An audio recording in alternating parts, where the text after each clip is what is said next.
Assalamualaikum warahmatullahi wabarakatuh. Saya Alif Rakaruna dari kelas D 46C. Saya akan mempresentasikan tugas 3 saya di tugas 4 ini. Saya memilih 4 karya dalam tugas 3 ini, yaitu yang pertama ada Gedung Sate, yang kedua lukisan The Starry Night, yang ketiga patung Venus de Milo, dan yang terakhir keempat yaitu Garuda Wisnu Kencana. Baik, yang pertama ada Gedung Sate. Gedung Sate pembuatnya yaitu J. Gerber. Tahun dibuatnya Gedung Sate yaitu tahun 1920 sampai 1924. Medianya yaitu kepingan batu. Yang pertama dijelaskan yaitu deskripsi dari Gedung Sate. Gedung Sate merupakan salah satu bangunan tua yang ikonik di kota Bandung. Sejak 1980 hingga kini bangunan yang beralamat di Jalan Diponegoro nomor 22 di kota Bandung difungsikan menjadi kantor Gubernur Jawa Barat. Bangunan ini terdapat 4 lantai, basement, dan ruang pada puncak gedung. Dibangun pada tahun 1920 sampai 1924. Arsitektur bangunan ini dirancang oleh tim yang dipimpin oleh Insinyur J. Gerber, Hendricks, serta Gemens van Bandung yang diketuai oleh V.L. Slur. Pembangunan Gedung Sate merupakan bagian dari program pemindahan pusat militer pemerintahan Hindia Belanda dari Manchester Cornelis ke wilayah Bandung. Yang kedua, bagian formal, yaitu yang pertama komposisi. Gedung Sate ini memiliki komposisi yang dinamis, menonjolkan proporsi yang seimbang dan struktur geometrisnya juga menciptakan visual yang harmoni. Yang kedua, tekstur dan bahan. Gedung Sate hanya terbuat dari kepingan batu pada saat awal dibuat, namun sekarang sudah diperbagus lagi oleh arsitektur. Tekstur pada temboknya Gedung Sate yaitu halus, terbuat dari kepingan batu yang sudah diperhalus. Yang ketiga, penggunaan ruang. Tata letak hiasan dan tanaman di sekitar Gedung Sate menciptakan ruang yang terorganisir dengan baik. Yang ketiga yaitu interpretasi. Yang pertama ada ornamen sate. Ornamen sate di bagian atap gedung ini memiliki interpretasi beda-beda. Ada yang beranggapan itu bukan sate, tapi jambu air berjumlah 6 buah jambu biji bermakna perlambang kesuburan wilayah di kota Bandung. Makna keagungan Gedung Sate yang megah dan terlihat besar, namun desain gedung yang dibuat seperti model zaman dahulu. Lalu penilaian Gedung Sate. Yang pertama, keindahan visual. Hiasan dan tanaman dalam taman Gedung Sate itu tertata rapi, simetri, dan keanggunan desain menciptakan pengalaman estetika yang memukau. 2. Konseptualitas. Gedung Sate sebagai gedung peninggalan zaman penjajahan dan menjadi tempat pusat administrasi Jawa Barat, juga tempat wisata untuk para warga Bandung.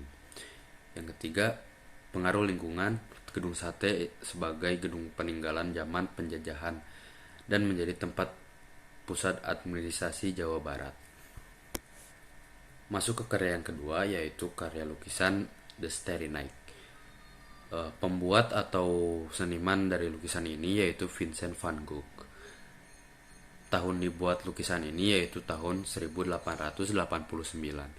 Medianya yaitu kanvas dan cat minyak. Yang pertama, deskripsi dari lukisan ini yaitu lukisan The Starry Night miliknya menjadi karya yang paling populer sampai saat ini. Lukisan tersebut menggambarkan pemandangan semua desa pada malam hari, dengan langit yang dihiasi cahaya bintang dan bulan. Lukisan The Starry Night menyuguhkan keindahan sekaligus rasa sedih dan haru yang mendalam pada diri Van Gogh. Masuk ke bagian formal, yaitu komposisi. Lukisan ini memiliki komposisi yang dinamis dengan penekanan warna yang menunjukkan suasana malam hari yang sunyi. Yang kedua, warna dan pencahayaan. Lukisan ini menggunakan warna gelap yang menggambarkan suasana malam hari dan beberapa warna kontras seperti kuning menggambarkan matahari. Yang ketiga, gaya lukisan. gaya lukisan ini lukisan terdapat elemen-elemen ketenangan dan kesunyian sehingga menciptakan ekspresi yang tenang dalam lukisan tersebut. Lalu masuk ke interpretasi, Makta Starry Night adalah gambaran kehidupan yang telah dijalani seorang Vincent van Gogh, yaitu atau pembuat lukisan tersebut. Lalu warna-warna yang mengartikan, biru mengartikan warna langit dibuat seperti gelombang, yaitu seperti hembusan angin yang melambangkan ketenangan.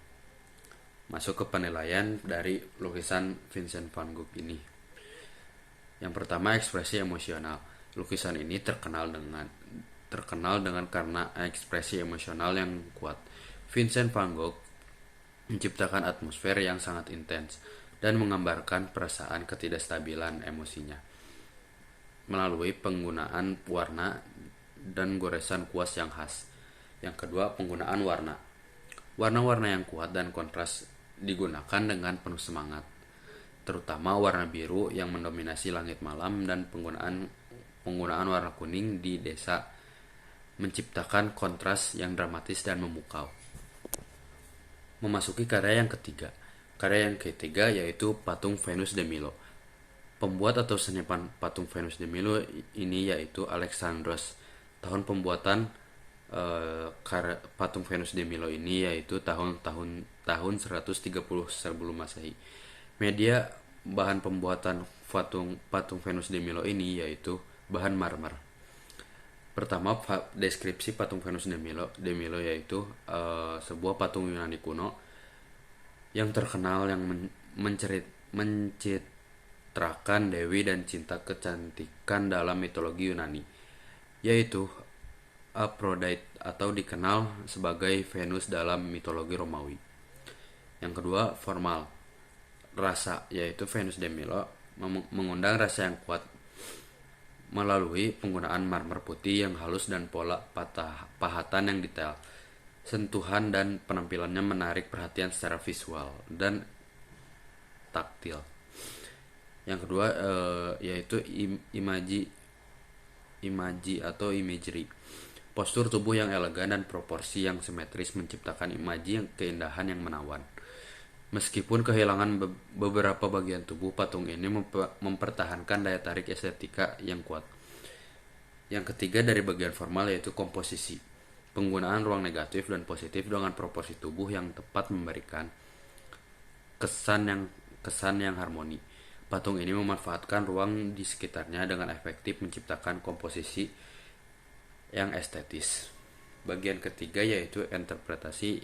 Yang pertama ada kecantikan sebagai kekuatan. Venus de Milo menginterpretasikan kecantikan sebagai kekuatan yang mengesankan. Postur dan proporsinya menciptakan kesan kekuatan yang tenang dan elegan, merefleksikan keindahan yang mendalam. Yang kedua, kekuatan mempesona.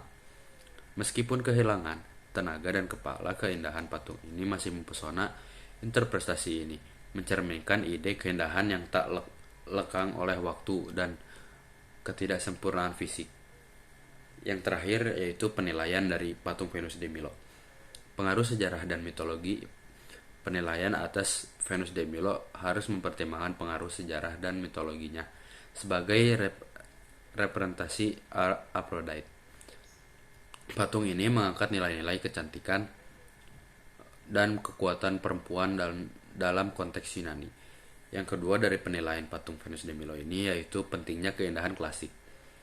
Patung ini walaupun kehilangan beberapa bagian tetap menjadi ikon keindahan klasik. Penilaian terhadap keindahan ini memberikan penghargaan pada kejelian seniman dan menangkap esensi kecantikan abadi. Masuk ke karya yang terakhir yaitu karya keempat, Garuda Wisnu Kencana, yang dibuat oleh Inyoman Nuarta pada tahun 1997 dan dengan media pembuatannya yaitu bahan beton baja dan perunggu. Yang pertama, deskripsi dari Garuda Wisnu Kencana atau GWK ini, atau disebut GWK ini. Patung Garuda karya Inyoman Nuarta adalah karya seni monumental yang menggambarkan burung mitologis Garuda dalam budaya Indonesia. Patung ini memiliki Dimensi besar dan terbuat dari logam, memberikan kesan keanggunan dan kekuatan.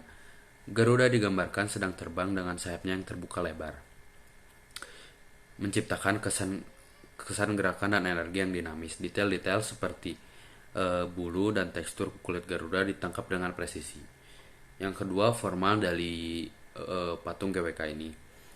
Yang pertama ada proporsi dan dimensi. Patung ini menunjukkan proporsi yang seimbang dengan dimensi yang besar untuk menunjukkan kebesaran Garuda. Yang kedua, tekstur dan detail. Penggunaan logam memungkinkan tampilan tekstur yang halus dan dengan detail yang tajam seperti bulu dan cakar Garuda. Yang terakhir dari formal patung GWK ini yaitu pencahayaan. Pencahayaan pada patung dapat menciptakan bayangan yang menonjol, menambah dimensi dan kedalaman pada karya seni tersebut.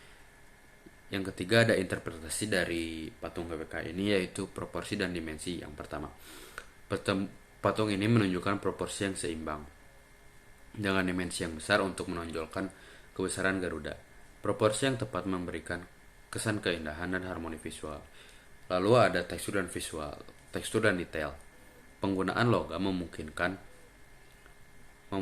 tekstur yang halus dan detail yang tajam, seperti bulu dan cakar Garuda. Hal ini menunjukkan keterampilan teknis seniman dalam menangkap kehalusan dan kerumitan bentuk. Yang ketiga ada pencahayaan. Pencahayaan pada patung dapat menciptakan bayangan yang menonjol dan menambah dimensi kedalaman pada karya seni tersebut. Lalu terakhir ada penilaian. Penilaian dari patung GWK ini, proporsi dan dimensi. Patung ini menunjukkan proporsi yang seimbang dan dimensi yang besar. Lalu tekstur dan detail, yaitu penggunaan logam memungkinkan tampilan tekstur yang halus dan detail yang tajam. Lalu yang terakhir ada pencahayaan dalam patung GWK ini, menciptakan bayangan yang menonjol, menambah dimensi dan kedalaman pada karya tersebut. Baik, sekian 4 karya yang saya pilih. Mohon maaf bila ada kesalahan pengucapan kata. Sekian dari saya. Wassalamualaikum warahmatullahi wabarakatuh.